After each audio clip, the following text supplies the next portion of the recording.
Thank you. Yeah, I was a little worried because Philip got such a cool introduction before with all his flight miles and everything. So I feel like I'm in a little bit of a disadvantage, but be all right. Yeah. All right. Two of the most exciting things happening in tech right now are containerization and automation, right? And two of the open source projects that are at the epicenter of that, Kubernetes and Ansible. Today, I have the privilege to talk to you about an intersection of those two projects. First, a little bit about myself. So my name's Krain Arnold. I'm a senior specialist solution architect with Red Hat. I was born and raised in the US, currently based in Sweden. My academic background is economics, and my professional background was military in the US government. I've been working with Red Hat for about 8 years, focused on container management and automation and the intersection between people and technology. So there are going to be two opportunities today for you to enjoy something that I don't do well, but I like doing and wish I was better at, and that's photo manipulation. So here's a collection of things I like, right? So a field blog that I contribute to called Tiger IQ, patch from the Great War. I like, economics. If you're into behavioral economics or public choice, if you're that kind of geek, find me. Kubernetes, Sweden, and America, which this is a tech conference. It's not the platform for political opinions, but when it comes to the US, I want to make one thing clear. We Brexited before it was cool. So this is what we're going to talk about today. It's pretty cool that Philip spoke just before this because he talked about a lot of the similar things, right? Operators. We're going to get into a little bit more about the operator framework and why Ansible works with it and works with it well. So this is what we're going to talk about exactly. What are Kubernetes operators? Which we covered a little before, but if you missed that session, we're going to cover it again. Why build them with Ansible? How you can develop your first one, and then next steps. Because I want to make something clear. It's 45 minutes, and actually I've already been robbed of some. And there's no chance of becoming an expert in that. We can't cover all these topics. But Kubernetes and Ansible and the operator framework and operators in general are already deeply technical subjects. If you're not familiar with all of them, that doesn't mean you're not going to get something out of this talk, right? There is business value in operators. This is the direction the community has chosen, and this is where we're going, right? This is Red Hat's firm belief. And if you're a program manager and you're interested in seeing what's kind of coming in the next year or so, there's going to be a high-level analysis and business value that you're going to be able to take away from this as well. So let's take a step back. Kubernetes, how many people are using it or trying to learn it right now? It's popular, right? Yeah. It's a platform designed to completely manage the lifecycle of containerized applications and services and using methods that are predictable, scalable, and highly available, right? It was originally a project designed by Google. It was later open sourced. Since it was open sourced, Red Hat has been the #2 contributor consistently. It was donated to the Cloud Native Computing Foundation, the CNCF, and I think it's safe to say that at this point it's the de facto standard container management in the industry. It's it's cited as the most high velocity open source project of all time. And if you're interested in the statistics and metrics that they use to calculate that, the CNCF has some pretty cool blogs about it. Who is trying to learn or using Ansible? Cool. That's cool to see, right? It's the language of automation, right? That's what Red Hat believes, and we believed it before we bought it. So of course we say it now, right? But we also paid quite a bit for them when there was still a lot of competition. Ansible is really cool because it's so easy to learn, but Ansible is also a very unique, or uniquely well paired with Kubernetes, right? So if you think about some of the similarities, right, they're both sort of desired state engines, right, which comes down to it's declarative versus imperative. Right? We want to say, this is how we want the world to look like this. Instead of saying add 1, we want to say B3, right? They both have very vibrant communities, so we're going to come back to a little bit, right? But the vibrant communities and what that means for you. And they both love YAML, and they want to marry it, right? So we have a lot of it. I don't know if you guys are active on Twitter. There was recently a little little exchange. Some guy was, I guess the previous speaker wasn't a fan of YAML, but someone was complaining about it and said, can you imagine going to a conference that was about nothing but YAML? And Kelsey Hightower replied, one of the early contributors to Kubernetes, and was like, I've been there, it's called KubeCon. And yeah. So he later went on to say that everything in the world of Kubernetes will eventually be a YAML file. And it's true, right? So here we have two pieces of YAML. Right, we've got a config map object definition, which you would take to like kubectl and create this in your Kubernetes cluster. And then on the right, we have the YAML for an Ansible playbook or role, and it does the same thing. Right, so the thing I will draw your attention to is these little curly braces. And that's a variable, right? So we have the Jinja 2 templating engine available, and that's native to Ansible. So we'll get into a little bit more detail about this. So here's this, right? This hadn't occurred to me. Did anyone see, is her name Eleftheria's talk? Was anyone here for that? Yeah, it was pretty interesting.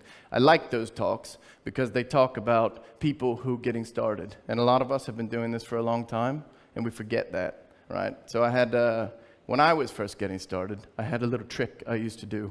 I used to take little things that would frustrate me and put them in future calendar invites to myself. I called them personal Easter eggs.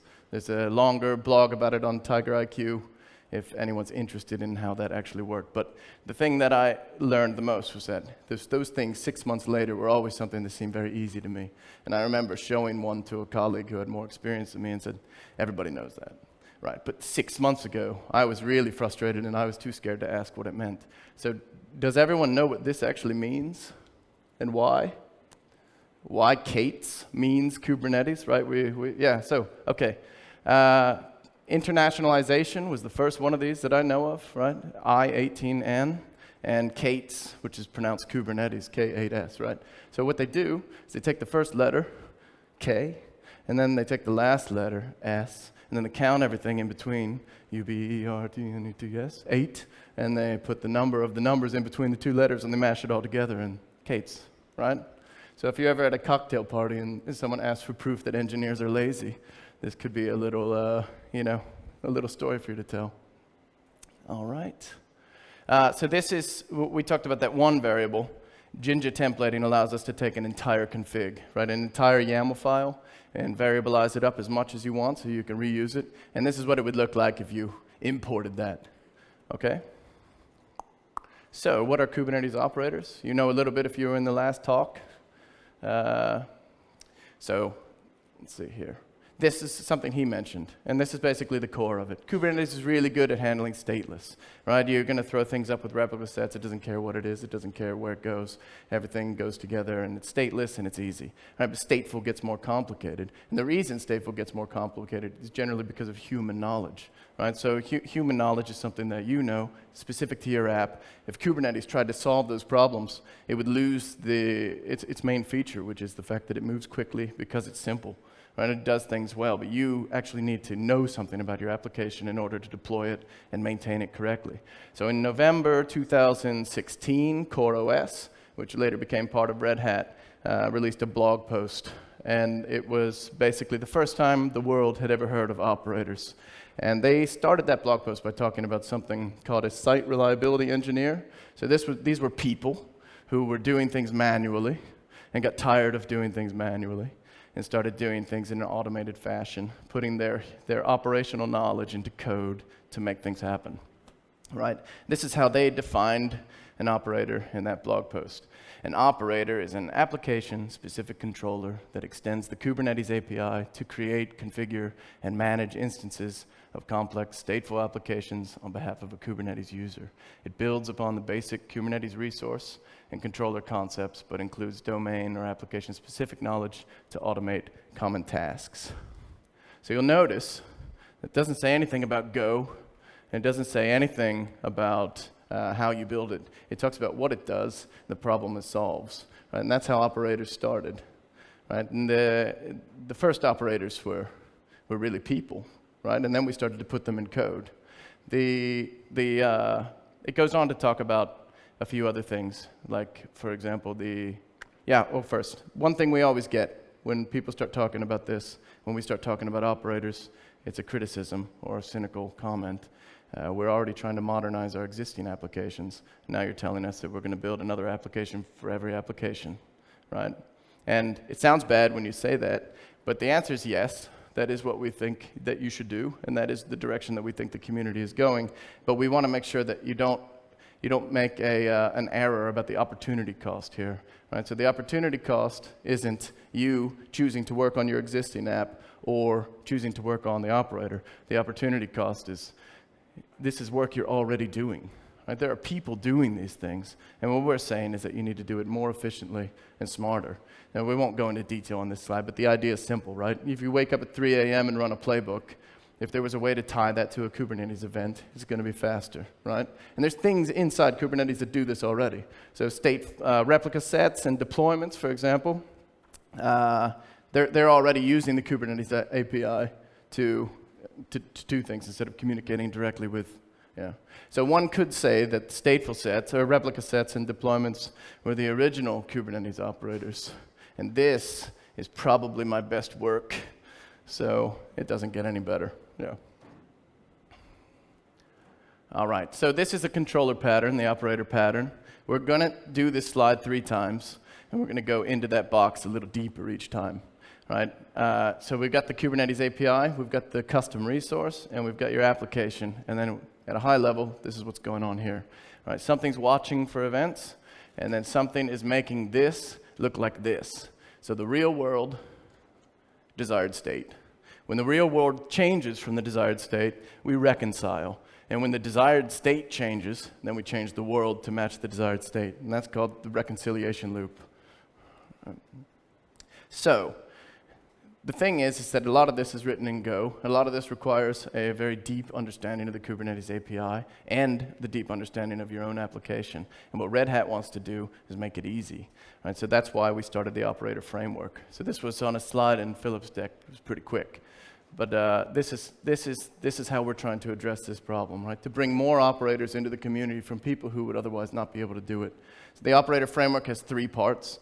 We've got the lifecycle manager, and this is like an operator of operators, right? So when you have your operators, something needs to manage them. This is how we're going to handle upgrades and things like that. There's metering.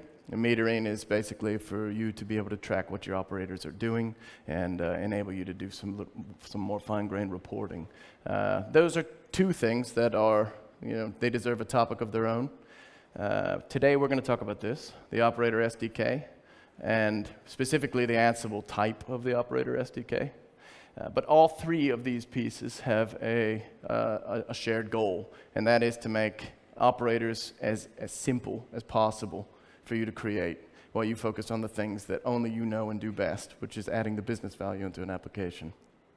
Right. So why are we building operators with Ansible? So this is what it would look like, and we're going to go through some examples. But here's a little picture because people like them, right? So we're going to start with the SDK. We're going to create scaffolding, and then we're going to add our Ansible. That's the actual meat. What will happen when we want something to happen. And then we've got the build, right? We're going to build the thing. All right.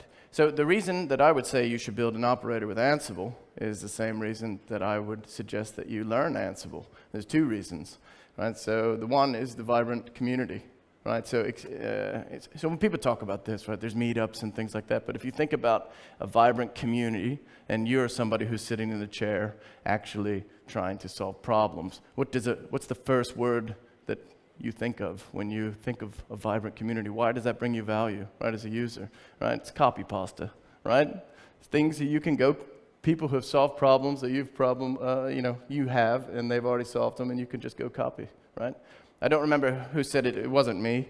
Good developers copy, great developers paste, right? So and then this. So I can't emphasize this enough. Like, this is the biggest value of Ansible. They've just nailed the combination of simplicity and power to where this is the only open source or otherwise tech project that I've ever dealt with, where in half a day, you can actually be in the conversation. There's tutorials online where it could take you a few hours before you can actually understand what's happening and start writing playbooks, really simple level playbooks in one day. And I hope the people in here who are using Ansible have had that experience. And we try to work very, very hard to make sure that you do. And I'll go through some of the resources at the end of this where you can do that if you're interested in learning. But it's really exciting to see how quickly people who have never touched this, or if you have experience with something like Puppet, right, which is great if it solves your needs, but it's not something you can get started in a day, right?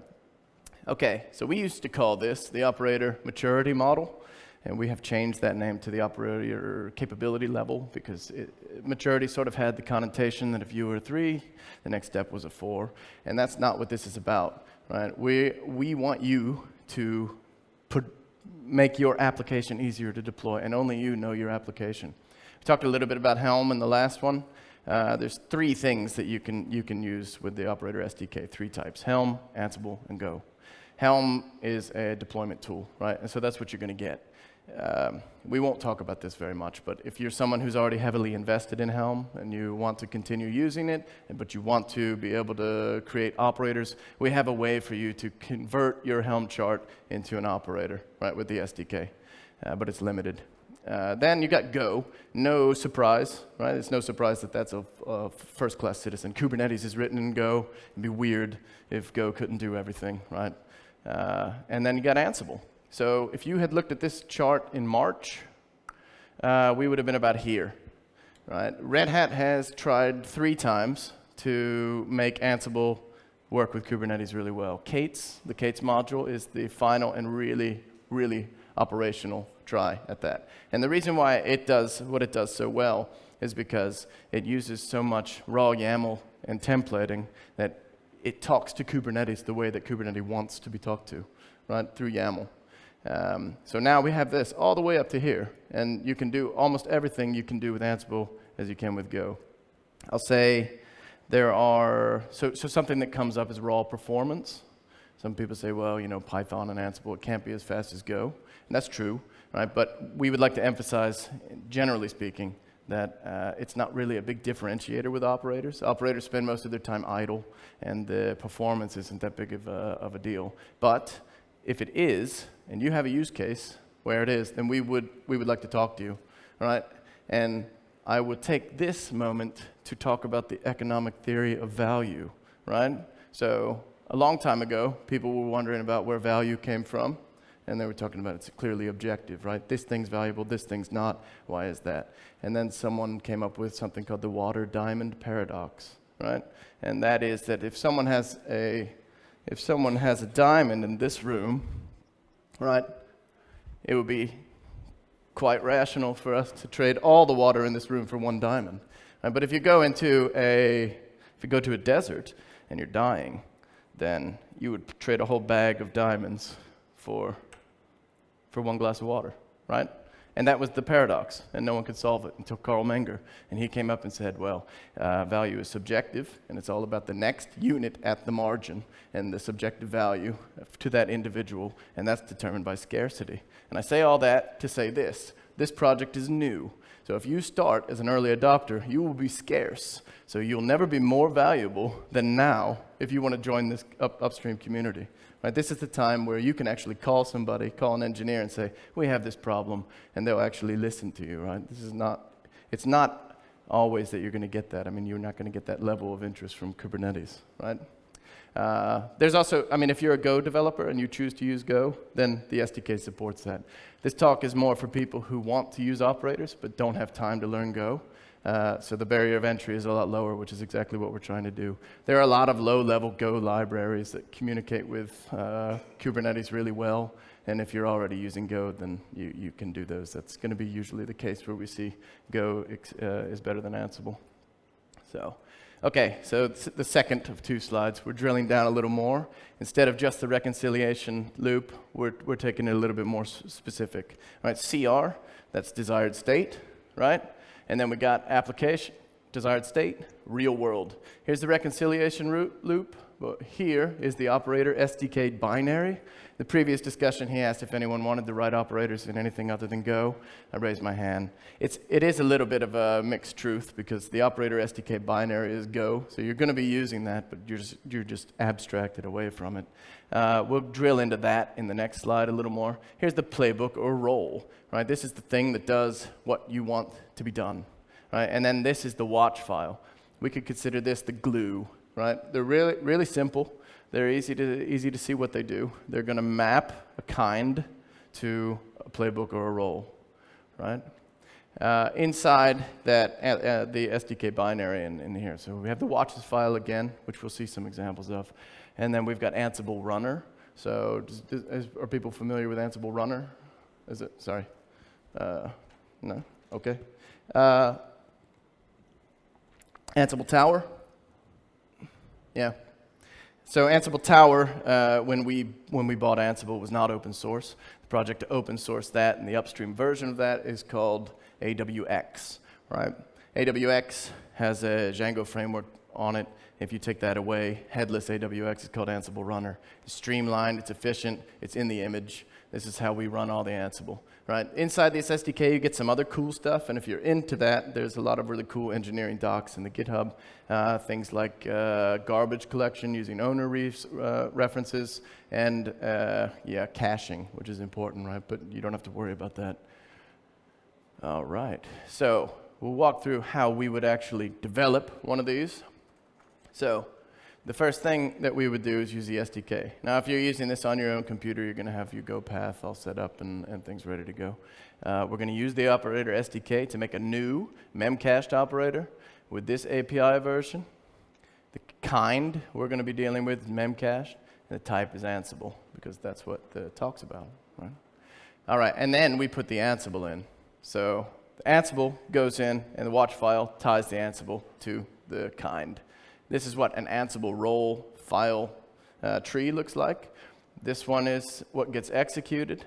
This is where you would put all your cool templates, right? So if you have, for example, a database, and your operator deploys a database, you're using a template that's going to have a lot of variables, right? And you don't want to put that all in a role or a template or in a playbook. You want to put that somewhere where you can reuse it, so that when people use the database, they can use it with different roles to make it as extendable as possible, right? So those will go here. And then, so this is an example of a watches file. So this is a simple watches file that takes one kind, maps it to one, in this case it's a playbook. You're not limited to one. You can map different kinds to different types of playbooks and roles. But this is the YAML. That's what it looks like. Okay, then when the CR gets deployed, right, so he covered this in the last talk, CRD creates the Kubernetes endpoint, right, that we're going to manipulate. The CR is the creation of that object. When we send this CR in, it's got two sections that we care about. That's the spec and the status. Status is for more, it's just for better reporting and information handling in the Ansible status reports and the logging and things like that. But the spec is where you can put your CR-specific extra vars, right? And so those are the variables that get passed in. So like the templating and the color variable that we were looking at earlier, that's where that will go. Then we build it. So the default at the moment is Docker. That's going to change. I think the previous speaker had some of the same opinions I do on that. But I don't know if you're following the Open Container Initiative. There's some other really cool projects coming out, like Builda and Podman. We have support for both of those in the framework. So you can choose to do that. So you build it up and you push it to everybody's favorite registry, key.io, and then it's there waiting, right? And then, so this slide, it looks like a lot. It is, but hold this in your memory for a moment. So role-based access control, service account, custom resource definition, deploy it using YAML, and then create a CR to initialize the operator, right? So it's a lot of things that you have to do. Now, we're going to do it. So it's working? Good. All right, so let's test here. I don't know how easy it is to see this. I I was happy to see the screens when we came in here, did the test, but then they told me that this one is going to be used for Twitter, so it would have been really easy for you to see. But maybe you guys can tweet the commands for him, and then pick it up. All right. So let's create this. Operator SDK, new. We're going to make it a DevOps unicorn. We're going to call it API version mythicalbeast.com, version 1 alpha 1. We're going to look for the kind unicorn, and the type is going to be Ansible. All right, so there it is. And let's see what we got. All right. So this was all just generated by the framework. We have the Docker file here, and you can see what that looks like.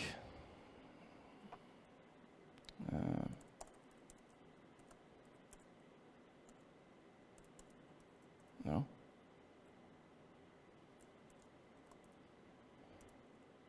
So this is the image, the Ansible operator. That's where you get the SDK. That's where you get all the stuff.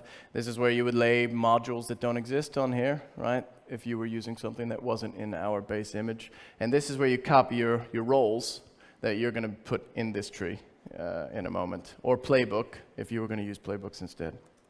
Right. Okay. We're going to come back to the deploy stuff. Molecule is a testing framework for playbooks. We don't have time to get into it at the moment, but it is, yeah, it's a recent addition, and it's a good one. And then roles, which we talked about a little bit. We talked about how the Ansible roles look. All right, so the templates and the main.yaml, which actually gets executed. And okay, so let's look at the CRD that it made for us. CRD. All right, so this was generated for you. You can make changes to this, but this should get you started. We can take a look at the CR.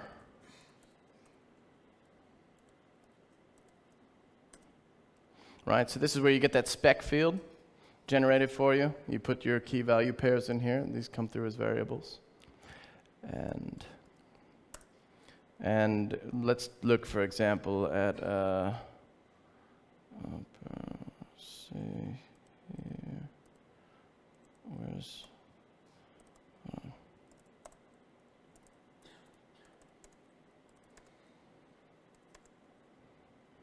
is it unicorn?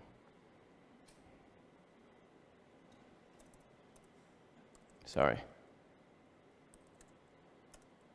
Yeah. And so this is your actual operator deployment, right? And we do all this with all the RBAC and all that. This is all stuff that got given to you based on the flags that you used. And then you have the watches file, which is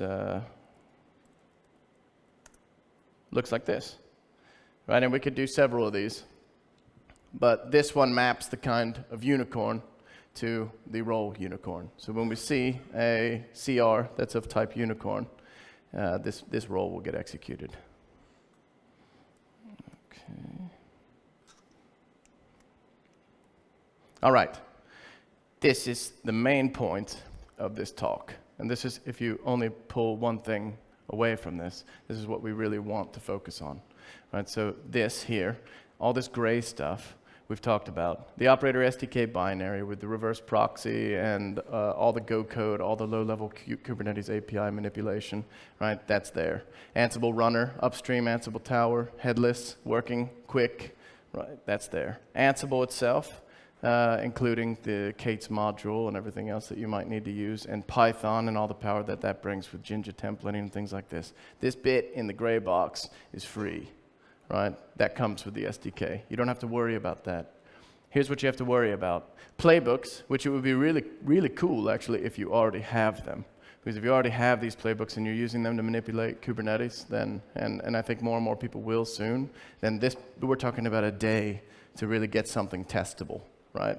And that's pretty quick. Your roles or your playbooks that you're using and your watches.yaml that you tie everything together with, all right, the glue. That's what you need to worry about, and that's all you need to worry about. So the point of the operator framework is to make people who would otherwise not be able to make operators, able to make operators. So you could say that the point of the operator framework is to make operators more operable, right? Operable, which was the image that was made. And I didn't have the pleasure of sitting in the room of geeks that came up with this, but I like to imagine someone in the corner spit his coffee out and said, you know, I haven't laughed this hard since the recursive acronym or something to that extent. But yeah, anyway, it's an operable, and I have stickers, so if you like this little guy. Unfortunately, I haven't seen anyone create any plush toys yet, but I mean, it's begging for it, right? So. Okay, you saw actually quickly operatorhub.io in the last slide, or in the last presentation. This is where you can watch this community grow, right? And this is where you can contribute to the community as well. So Elastic has an operator on here, and if you are an independent service vendor, for example, ISV, and you want people to be able to deploy your work more easily onto Kubernetes, then this is where you need to put your operator, because this is where the community is going to be able to find it easily. All right, and we're really excited to see this growing as quickly as it has. It's started this year, and we're already like at over 70 operators, I think. It's a big, yeah. The next steps. So I said in the beginning, you can't learn everything in 45 minutes, obviously. I hope that the people who would be interested in this got a taste, or at least if it's something new that you haven't seen before, will be able to pursue this a little bit more. These are the things that I would recommend you start with, and I'll go into these a little bit here, right?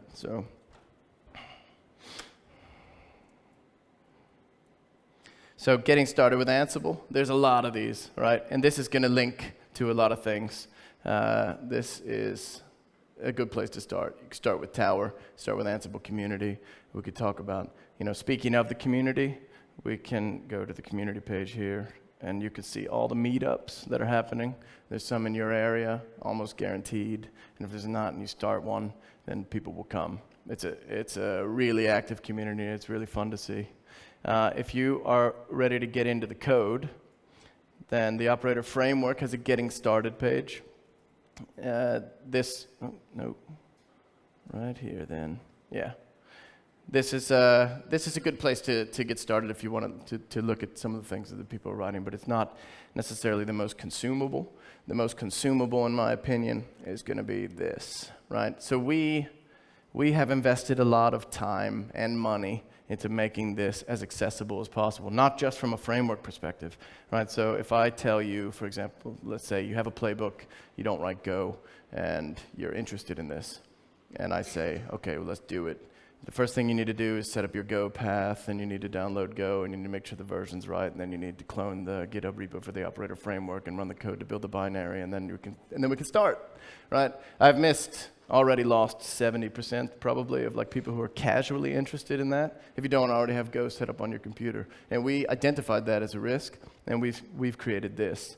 So if you click one of these, it's going to spin up a cluster for you on Amazon. It's free. All of this is free. And it's going to give you one of these, right? So in this one, let me click this start scenario. We've teamed up with Katacoda. I predict that they will have great success in the open source community because of their awesome logo. I don't know if and Latvia, I heard they love cats, right? So this will probably be really popular here. But it's pretty neat when it's not broken. But I'm gonna reload here. Basically, what happens is you get an in-browser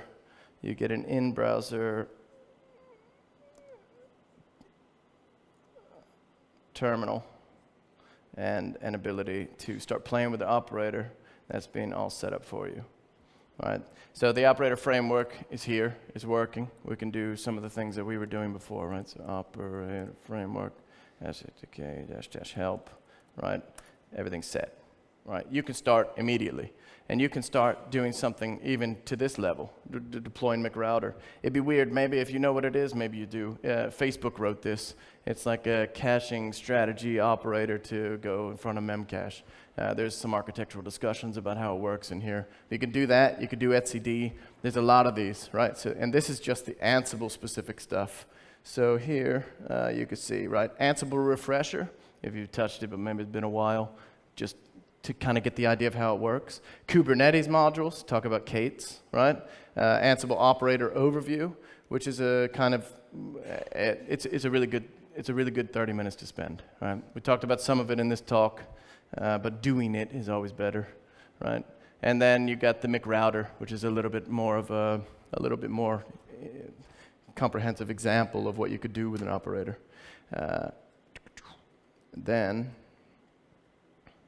So this is some of those plus some more. So if you're interested in Go, then there's an example here. Right, we can do the Operator SDK with Go. We can talk about the etcd operator, which was etcd was basically the first operator. It predated the Operator SDK. It's probably the most mature. I mean, it's quite cool. There is an Ansible version of it. If you want to see the power that you can do with Ansible, like a mature Ansible operator, that would be the one I would recommend. If you want to see how we convert Helm charts, that's here. So if you're using Helm and you think you might be ready to go into the world of operators or stay in both for a while, that's an option. And then just Kubernetes, right? So Red Hat's managed, or Red Hat's distribution of Kubernetes is called OpenShift. I hope you know, but if not, there's a lot of flavors, right? But it's still Kubernetes. If you're interested in that, right? So everything that we just looked at is just in this box. All these other boxes also have options, right? All you have to remember is learn.openshift.com, right? You go here, you can learn about operators, or you can go back and get more fundamental Kubernetes knowledge, right? And then building applications, subsystems, components, OpenShift playgrounds. And you can't have a presentation without saying Istio, because it's internet points or something. So, all right. And yep, yeah. Okay, and then I mentioned this already, etcd operator. This is once you get your feet wet and you think it's a little bit interesting, and you still want to learn more. This is a really good example, right? So it's a Ansibleized version of the etcd operator. It's not as mature, but it's a really good example. There's some other really cool stuff going on too with Ansible operators, and if you're interested, come find me. I'll show you some GitHub projects that you can take a look at. Memcache operator is the same thing, right? So yeah, but these are GitHub, right? So the instructions are going to be a little bit more hard to follow. It's going to require you to use your own box and have something set up. But if you really just wanted to say, okay, I got 30 minutes and I want to see what this feels like, learn.openshift.com, and you can start playing with one straight away. All right. So I think maybe we have questions. Yes, we do have questions. Cool. Are you ready? Okay. So the first one, please. All right. Would you use operators to control something outside Kubernetes, like legacy stuff? Well, it's a. Would you call it an operator? I mean, operators are theoretical, right? So, in a sense, there's probably things that are solving these problems outside. We're just talking about automation. If you're doing legacy stuff, I would say that it's probably going to be Ansible. Because what would an operator bring to the table?